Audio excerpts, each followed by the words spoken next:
Assalamualaikum warahmatullahi wabarakatuh. Hari ini saya mau menjelaskan tentang menentukan nilai minimum dan nilai maksimum. Nah, materi ini masih berkaitan dengan program linear, yaitu pertidaksamaan dua variabel ya. Jadi, apa yang harus kita lakukan untuk dapat menentukan nilai minimum dan nilai maksimum dari suatu fungsi pertidaksamaan? Nah, sebelum saya jelaskan, apa sih kegunaan dari mengetahui nilai minimum dan nilai maksimum? Nah, saya akan perlihatkan beberapa contoh contoh soal yang mewakili nilai minimum dan nilai maksimum suatu fungsi pertidaksamaan. Materi ini digunakan untuk menentukan misalnya berapa sih penghasilan maksimum, berapa sih penghasilan minimum yang bisa diperoleh oleh suatu misalnya industri rumah tangga. Nah, jadi ini contohnya. Misal, sebuah industri rumah tangga dapat membuat 2 jenis paku. Bahan yang tersedia setiap harinya adalah 60 kg bahan A dan 72 kg bahan B. Setiap satu buah paku jenis 1 memerlukan 200 gram bahan A dan 160 gram bahan B. Sedangkan setiap satu buah paku jenis 2 memerlukan 200 gram bahan A dan 400 gram bahan B.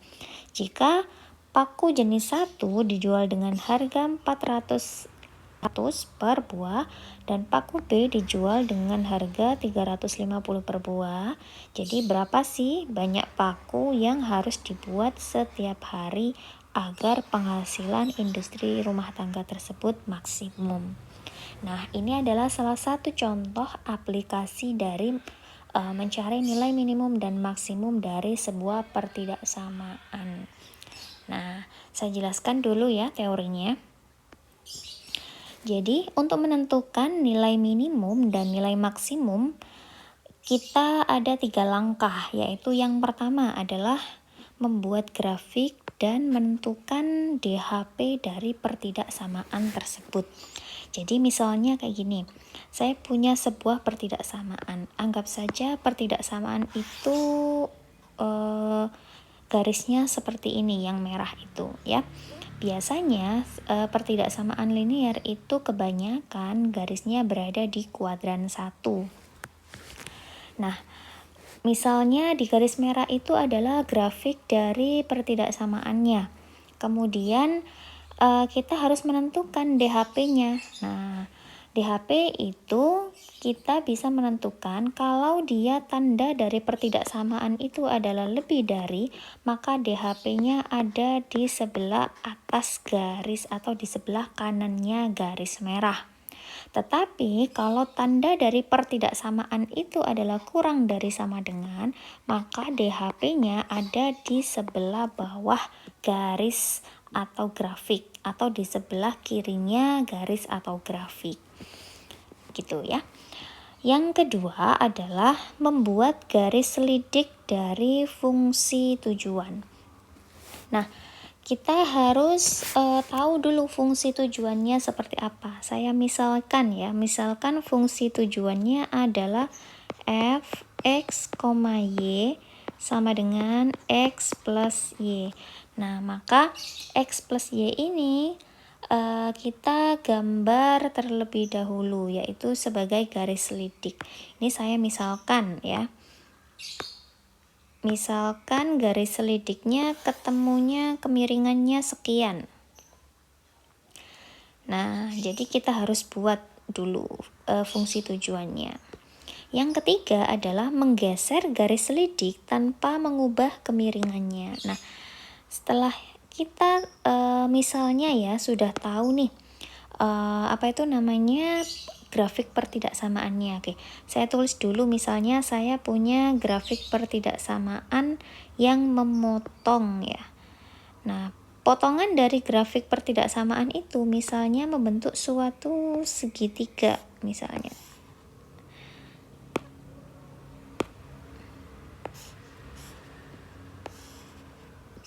Nah, kemudian kita harus menggeser garis yang hijau ini atau garis selidik ini sampai dia menuju ke titik sudut dari salah satu titik perpotongan pertidaksamaan tersebut, sehingga kita memperoleh satu titik yang pertama.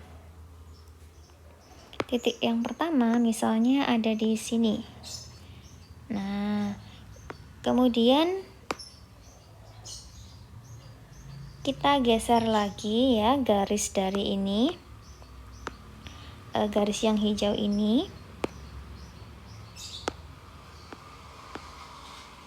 ke sini, sehingga kita memperoleh titik lagi yang ada di sini.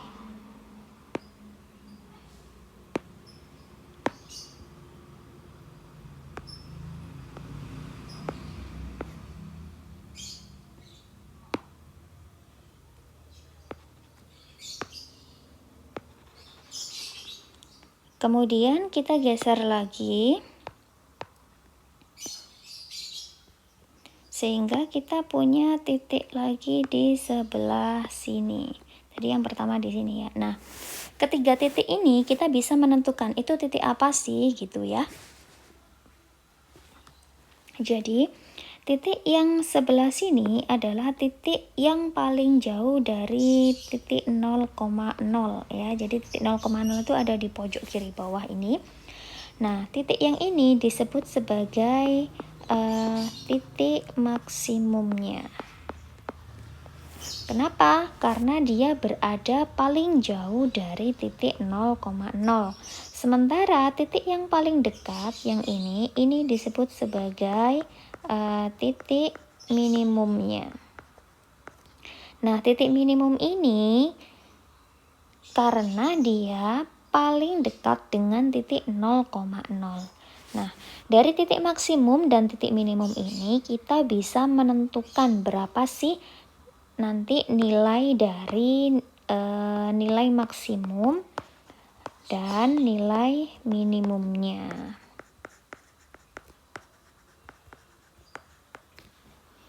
Oke, agar bisa dimengerti, saya kasih satu contoh soal ya.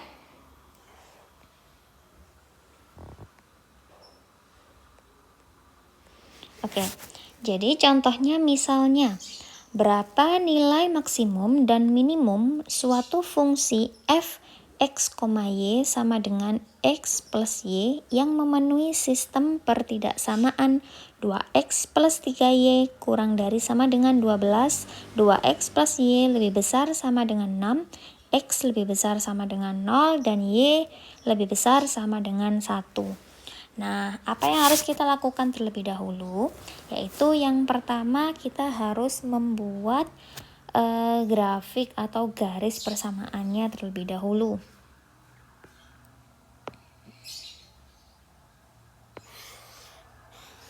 Oke, garisnya saya gambar di sini. Saya kasih warna hitam saja.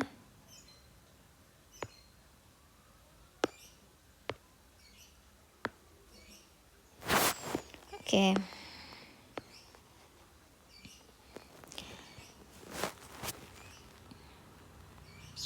Nah, setelah itu kita cari satu per satu garisnya dari yang paling mudah dulu ya. Yang pertama, kita cari dari, oke, ini ya, tak kasih poin A, yaitu menggambar garis.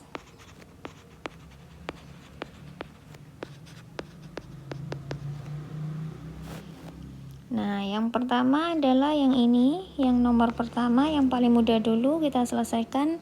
Misalnya garis X lebih besar sama dengan 0. Ini kan artinya garisnya berhimpit di titik 0 ya, atau X sama dengan 0. Nah, di mana X sama dengan 0 itu? Kan ini X, yang ini kan Y. Nah, X sama dengan 0 kan di sini. Nah, garis itu adalah garis yang dia tegak lurus dengan X sama dengan 0. Nah, di mana itu? Yaitu di sebelah sini. Nah, garis berhimpit dengan titik 0,0 itu yang sini. Nah, ya, lurus dengan garis Y itu ya. Dan garisnya kan ada di sebelah sini titik. Nah, lalu kita tentukan DHP-nya. Dia DHP-nya di sebelah kanannya atau di sebelah kirinya. Nah, kita lihat tandanya.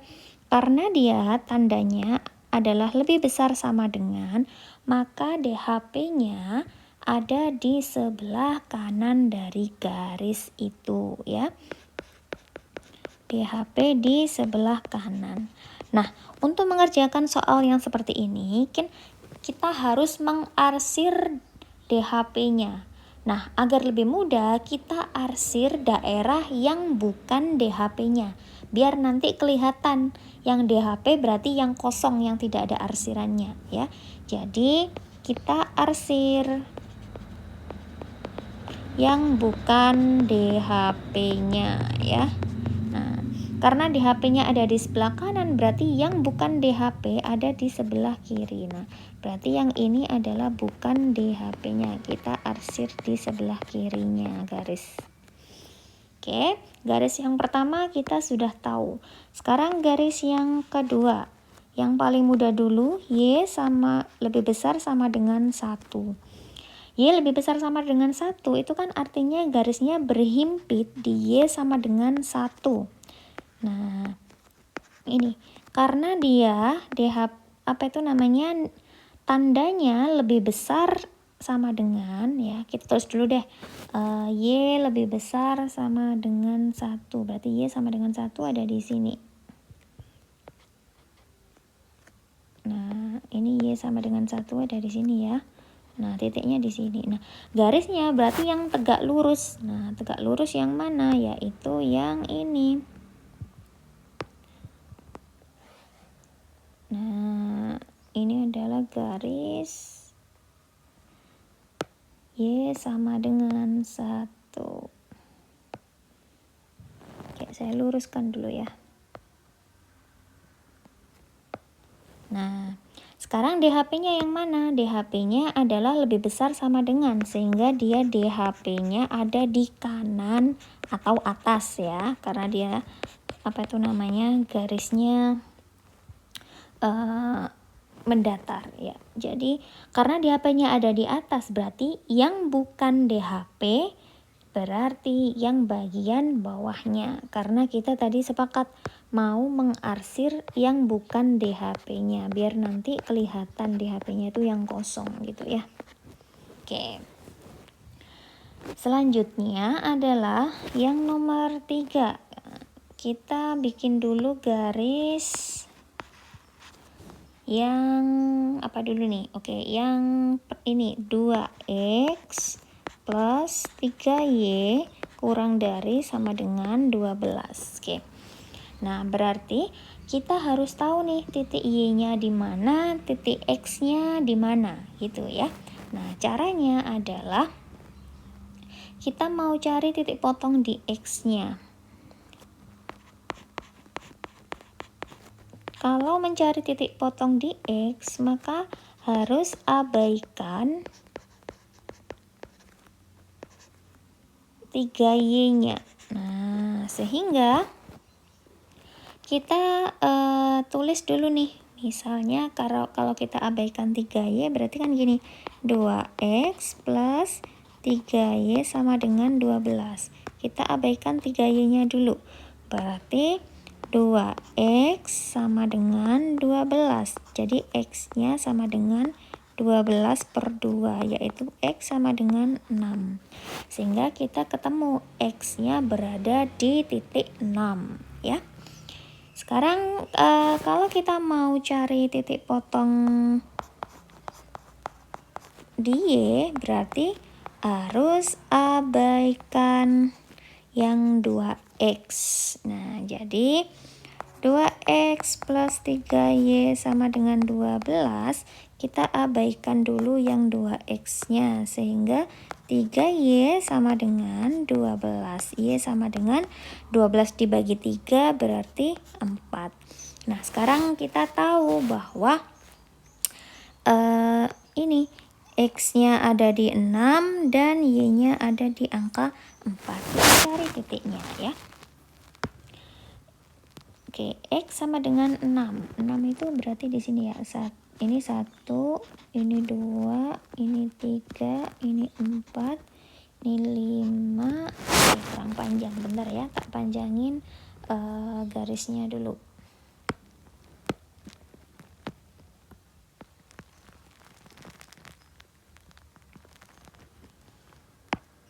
Oke. 1, 2, 3, 4, 5, 6. Oke, 6-nya ada di sini. Kemudian Y-nya sama dengan 4. Berarti ini 2, yang ini 3, yang ini 4 ya. Ada di sini. Nah, kalau sudah ketemu 2 titik, kita tarik garis lurus.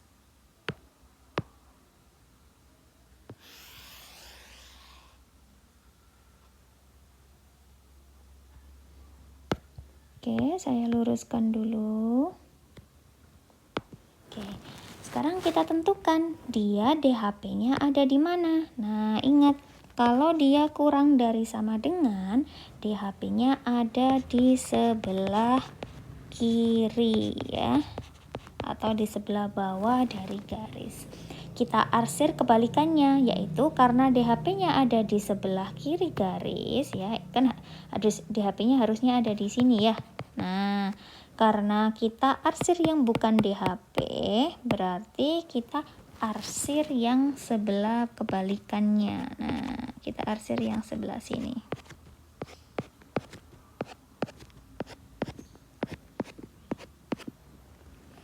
Oke. Sekarang kita cari yang keempat ya. Yang keempat adalah 2x plus y lebih besar sama dengan 6. Nah, kita cari titik potongnya di x, berarti abaikan y-nya, sehingga 2x plus y lebih besar sama dengan 6. Berarti ini adalah 2x sama dengan 6. X sama dengan 6 dibagi 2 adalah 3. Kemudian kita cari titik potongnya di y. Dan ini harus kita abaikan 2x-nya, sehingga 2x plus y sama dengan 6 ya. Sehingga ini jadi y sama dengan 6. Nah, sekarang kita ketemu x-nya ada di 3, sementara y-nya ada di 6. Kita gambar pada grafiknya ya. Oke, grafiknya saya turunkan dulu ya.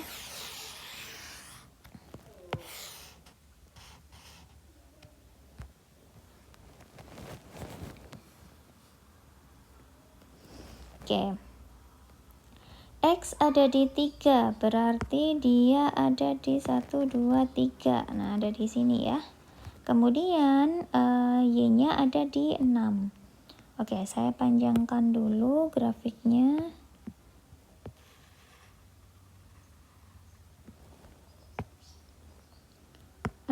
Berarti 4, 5, 6. Oke, 6-nya ada di sini ya. Oke, kita tarik garis lurus.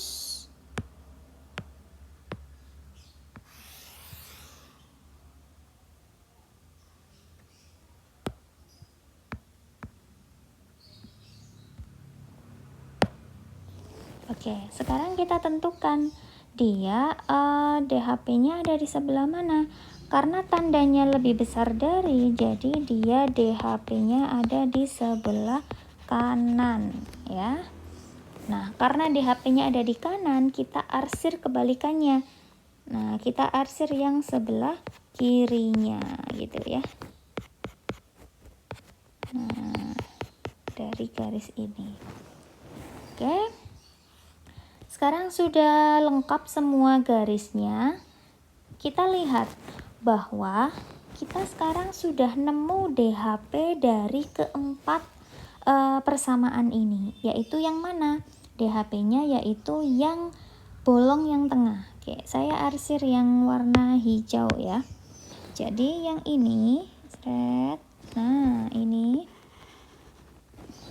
berarti ini adalah daerah himpunan penyelesaian ya. Jadi DHP kepanjangan dari daerah himpunan penyelesaiannya. Oke.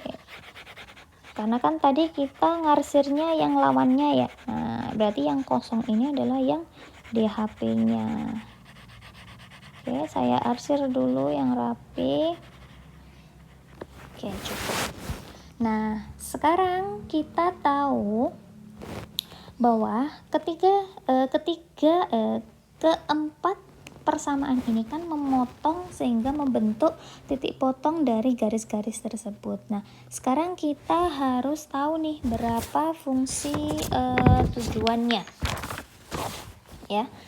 Jadi kita harus tahu nih fungsi tujuannya. Setelah itu kita akan menggeser fungsi tujuan sehingga dia memotong sudut-sudut dari setiap perpotongan DHP tersebut ya. Nah, di soal sudah diketahui bahwa fungsi tujuannya adalah yang ini. Fx, y sama dengan x plus y. Kita tulis dari sini dulu ya. Oke, bagian yang B, fungsi tujuan.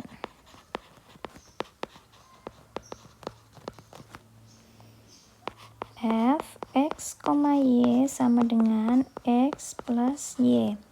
Jadi, nilai dari x plus y itu sebenarnya bisa berapa saja ya. X plus y itu kan sama dengan A, di mana A ini nilainya adalah bisa berapa saja. Nah, sekarang kita misalkan dulu nih, misal ya. Misal nilai X plus Y itu sama dengan 6. Kenapa kok 6? Ya biar nggak jauh-jauh garisnya ya dari garis yang sudah ada.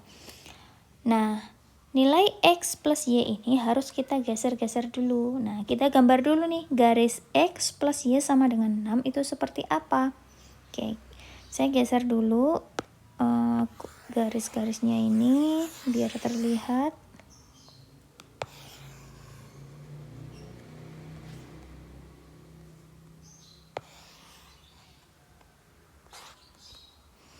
Oke, jadi kita misalkan kita cari titik potongnya seperti tadi ya. Jadi nilai X plus Y itu kan artinya dia nilai X-nya ada di titik 6 dan nilai Y-nya ada di titik 6 ya. Seperti yang tadi kita abaikan satu-satu. Kalau kita abaikan X berarti Y-nya ada di angka 6. Kalau kita abaikan Y berarti X-nya ada di angka 6. Nah, di mana X, Y sama dengan 6 berarti kan dia ada di sini sama di sini ya. Kita tulis dulu. Kita gambar dulu garisnya, garis ini. Oke, jangan merah biar kelihatan beda ya. Saya kasih warna biru. Oh.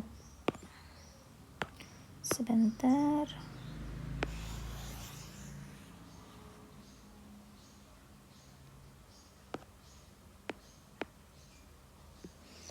Nah, garis yang biru ini disebut sebagai garis fungsi tujuannya. Nah, garis fungsi tujuan ini kita geser dulu nih. Oke, kita geser sampai dia istilahnya membentur salah satu sudutnya tanpa harus mengubah kemiringannya. Sehingga ketemu kita titik yang pertama di sini ya. Nah, ini titik yang pertama ada di sini. Kemudian kita geser lagi. Di sini ketemu titik yang kedua.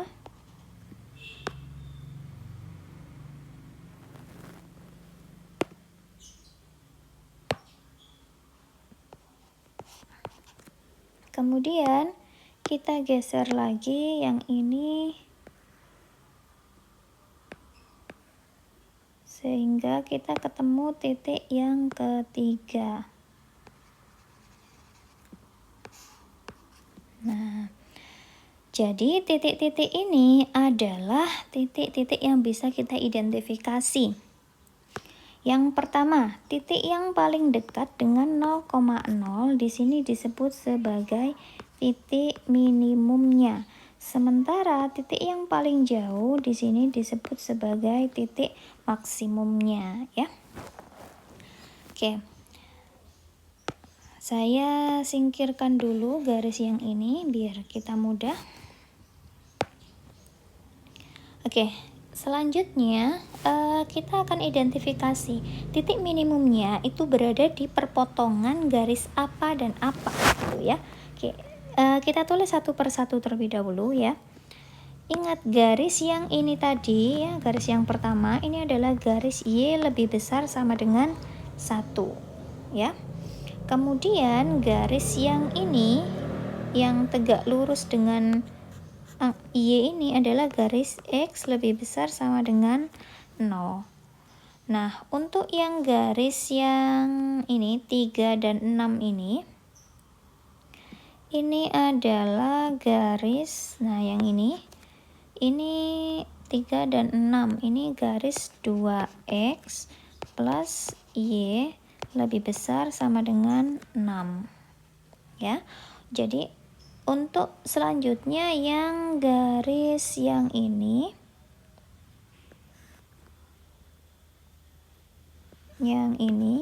adalah garis dari berapa tadi? 2X plus 3Y. Tandanya apa tadi? Kurang dari sama dengan 12. Oke ya. Nah, sekarang titik maksimumnya. Oke, dari titik minimum dulu aja. Titik minimum.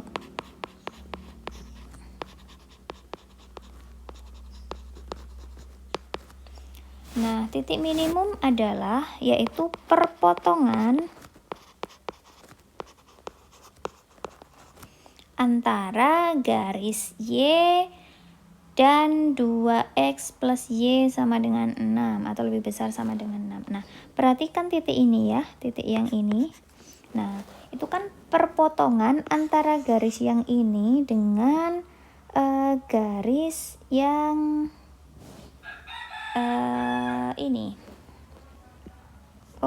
Maksimum ya ini ya. Yang minimum dulu. Oke, kebalik ya saya ya, maaf ya. Oke, yang minimum dulu. Nah, minimum, ini kan saya tadi nulisnya minimum, adalah perpotongan antara garis Y plus lebih besar sama dengan 1 dengan garis yang ini ya.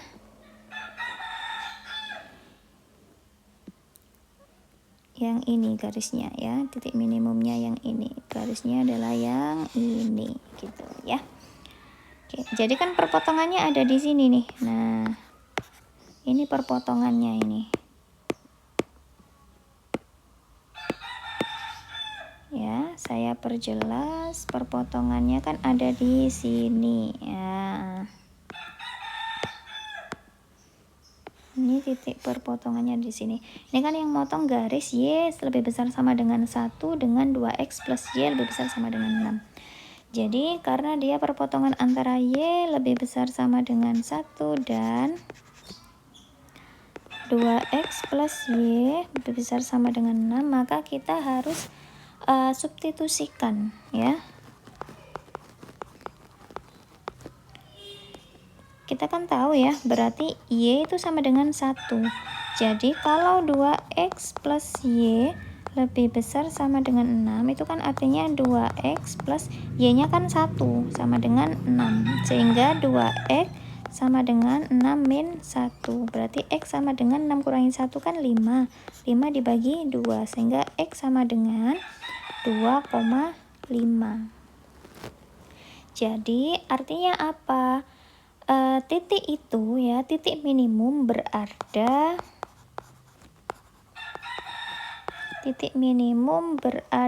pada titik X sama dengan 2,5. Sehingga kalau kita tulis titik tersebut pada koordinat X, Y. X, Y-nya berapa? Yaitu 2,5 dan 1 gitu ya. 1 kan Y-nya ya. Ini Y-nya kan 1, X-nya adalah 2,5 ya. Jadi koordinat dari titik tersebut adalah 2,5 dan 1. Nah, ini disebut sebagai titik minimum. Oke, sekarang kita cari titik maksimumnya. Nah, titik maksimumnya ini adalah perpotongan dari garis yang mana? Yaitu yang ini lagi. Yang Y sama dengan Y lebih besar sama dengan 1 dan garis yang ini 2X plus 3Y lebih kurang dari sama dengan 12 ya.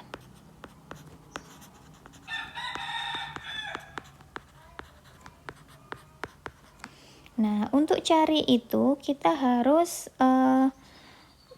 cari perpotongannya seperti tadi ya. Jadi harus kita substitusi, yaitu di Y sama dengan 1 ini disubstitusi terhadap 2X plus 3Y kurang dari sama dengan 12. Jadi 2X plus Y-nya kan 1 nih, 3 kali 1 sama dengan 12. Sehingga 2X sama dengan 12 kan dikurangi 3. Jadi X sama dengan 12 kurangi 3 itu berapa? 9 ya. Nah, 9 dibagi 2 sama dengan 4,5. Sehingga titik maksimumnya ada di koordinat X, Y, di mana X, Y itu adalah 4,5 dan 1. Ya. Nah, jadi titik ini itu disebut sebagai titik maksimumnya. Gitu ya. Sehingga kalau kita substitusikan titik maksimum, tadi kan ingat pertanyaan dari soal ini tuh apa sih? Tentukan titik maksimum dan titik minimumnya, kan kayak gitu. Nah, sekarang titik minimum sama maksimumnya udah ketahuan nih. Kalau kita substitusikan lagi titik-titik ini ke dalam fungsi tujuan, berarti kan fungsi tujuannya tadi apa?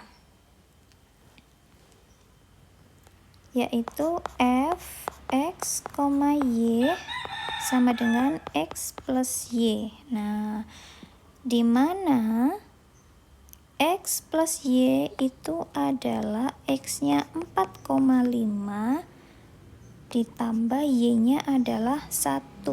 Sehingga hasilnya adalah 5,5. Nah, jadi ini adalah fungsi atau titik maksimumnya dari kalau sudah kita substitusikan terhadap fungsi tujuannya. Di sini inilah nanti kita akan mendapat nilai maksimum ya. Ini adalah nilai maksimumnya. Nah, kalau menilai minimumnya sama, kita substitusikan dulu.